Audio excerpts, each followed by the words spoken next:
So I play CAZ, aka Cassandra. Having worked for Trans 6 before, coming back in for a lot of reasons. Mainly she wants to become her own entrepreneur, and she feels like magic is the key to sort of opening up her own sex business.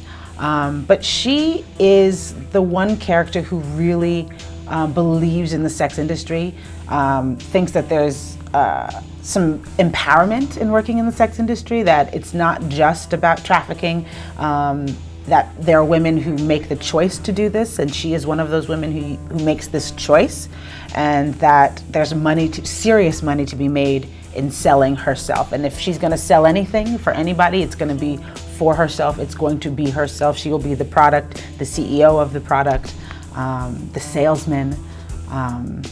Biggest obstacle, I think, is Magic, the owner and pimp, although he doesn't want to be called a pimp, of Trans 6. But I also think her obstacle is her connection to the women.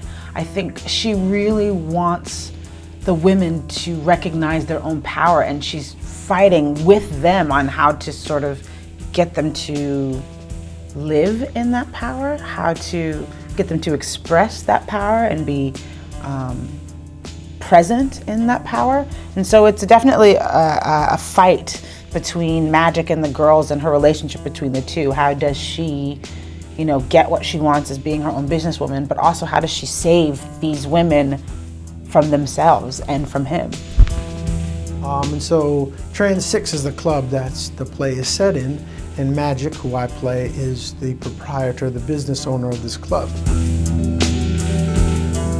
And he's like any other business owner that owns a company, that runs a business. You run a restaurant, you run a corporation. He's a CEO.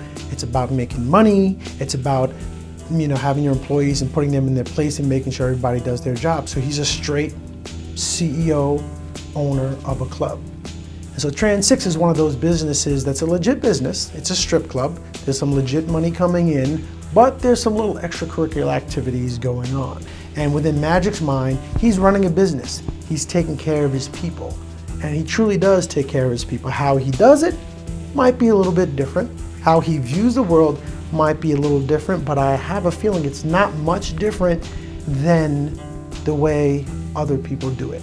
CEOs, politicians, a lot of it's about power, a lot of it's about influence, and a lot of it's about control. And so Magic exercises his power. He has his influence, and he definitely has his control over these women and the people who work, and also some people outside the club that he kind of has in his back pocket so that he can operate in a way in which he sees fit.